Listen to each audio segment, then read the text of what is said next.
y es que es intolerable que los objetivos históricos de ETA puedan orientar el porvenir político del País Vasco. Intolerable. Porque sería, entre otras cosas, como asesinar a las víctimas 2 veces. Yo creo que habéis decidido organizar esta escuela para dar un impulso renovado a nuestro proyecto. El proyecto que Gregorio defendió y por el que dio la vida. Ese proyecto concibe la identidad vasca y la identidad española integrada en una en la otra. Así la vive la mayoría de la sociedad, como realidades concéntricas. Los vascos no nacionalistas no son vascos de segunda. Tampoco los vascos nacionalistas son españoles de primera, sino que una ciudadanía común nos agrupa y nos ampara a todos. Yo quiero deciros que podéis tener plena conciencia de estar defendiendo ideas que representan una tradición política perfectamente integrada en la tradición vasca y en la historia vasca. Una larga corriente de raíces profundas en el País Vasco que siempre ha visto conciliables las ideas de la diversidad en la unidad, modernidad y respeto a lo que se ha sido. Nuestro proyecto político, aquí como en todas partes, no se formula, y lo ha dicho muy bien Cuca, como respuesta frente a nadie, sino como alternativa ofrecida a todos. Es una apuesta decidida por la apertura, el respeto a la libertad individual y la persona como referencia y destinatario último de toda acción política. Por eso nuestro proyecto es incompatible con cualquier forma de encastillamiento radical de espaldas a España, a Europa o al mundo. El independentismo explícito y el independentismo a plazos son ambos garantía de fracaso. Porque ambos quieren conducir la sociedad vasca con distinto ritmo a idéntica incertidumbre, a la misma confrontación y a la misma fractura de la convivencia. Ese no es el destino que merecéis los vascos. Yo sé muy bien que el mundo hoy vive momentos de cambio profundos, de cambio de era. Y en Europa asistimos, como se ha explicado, a un hito decisivo en su conformación que condicionará el futuro de todos nosotros. El País Vasco debe ser uno de los principales motores de España en una Europa cada vez más unida. Ahora que el Partido Nacionalista Vasco se hace un lío hablando de nación foral, conviene recordar que el Plan Ibarretxe supuso el mayor ataque a la foralidad que se ha conocido hasta hoy. Y por eso nosotros no admitimos de nadie lecciones de respeto a los derechos históricos. Además, sabemos muy bien que el Partido Popular Vasco representa la única alternativa real al socialismo, al nacionalismo. Los socialistas dicen moderarlo. A cambio de alguna consejería, son aquí la coartada transversal de un PNV nada moderado cuando pasa el cobro de sus facturas. Y estos días ya hemos visto en qué consiste su papel en el Congreso. Y visto ese papel en el Congreso, conviene que no vuelvan aquí como defensores de intereses vascos en Madrid, como dicen ellos. Ya hemos comprobado, si hacía falta, que el interés del PNV empieza y acaba en el PNV.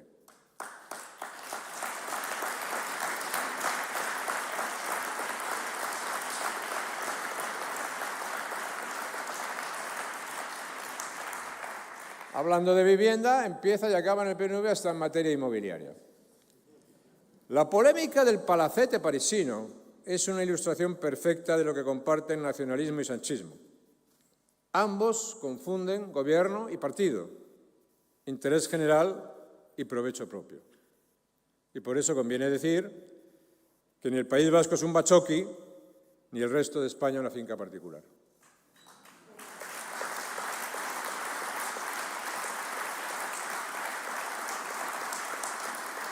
Aquí somos una alternativa porque somos los únicos en afirmar y defender con claridad el modelo autonómico. Y por eso los únicos en afirmar y defender el derecho constitucional, el sentido constitucional de los derechos históricos.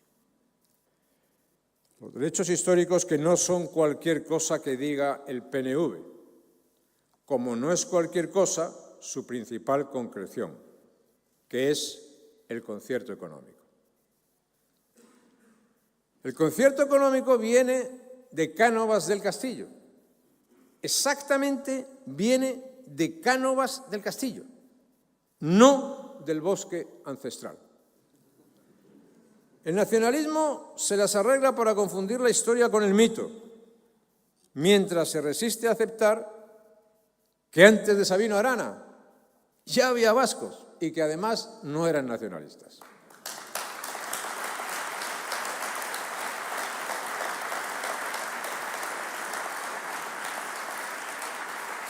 Ahora estamos viendo cómo el PNV dentro del conglomerado sanchista no pone ningún reparo a eso que se llama la financiación singular de Cataluña.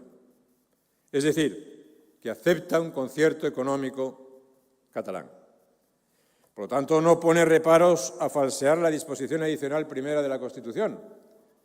Falsearla porque en ella los derechos históricos son de los territorios forales. Y pregunto, ¿es que ahora, por el apuro presupuestario de Sánchez, hay territorios forales distintos del País Vasco y de Navarra? ¿Es que ahora, porque le conviene al Gobierno, la foralidad es de plastilina?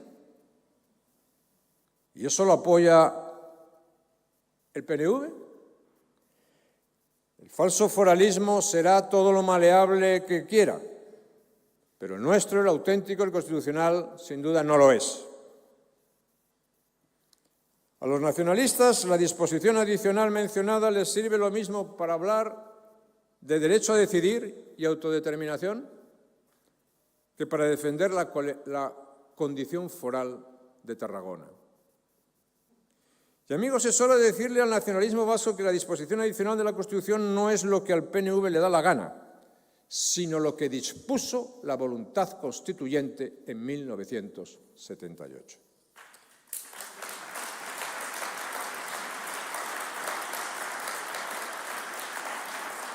Y esa voluntad dijo expresamente que España no es una confederación, porque los españoles no quisimos constituirnos así. No quisimos organizar un Estado plurinacional, sino descentralizar una nación plural, que no es lo mismo. Y esa voluntad nacional no es una voluntad ajena al País Vasco. Antes os hablaba de la poca credibilidad de los socialistas cuando dicen moderar al nacionalismo. Pasa lo mismo con el PNV respecto de Bildu. Y lo hemos visto este año. Con el PNV cada vez hay más Bildu, no menos.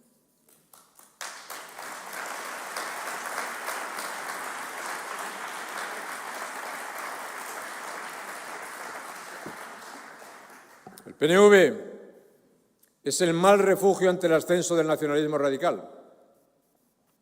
Para empezar, porque ha querido embutirse en un conglomerado radical con Bildu. PNV y Bildu son palafraneros del sanchismo, retales del Frankenstein parlamentario. Y cuando se está ahí, se compite muy lejos del centro. Amigos, el País Vasco no va bien. Crece por debajo de la media española y su participación en el conjunto de la economía nacional sigue descendiendo. Ha tenido el dudoso honor de ser, entre las comunidades autónomas, medalla de bronce en pérdida de empresas. La inversión extranjera se ha desplomado y la que llega desplaza los centros de decisión fuera de esta tierra. Un 22% de jóvenes vascos bien formados se han ido a otras comunidades. El rendimiento escolar se ha desplomado, efecto de una política lingüística lastrada por el modelo rígido e imposible de la inversión.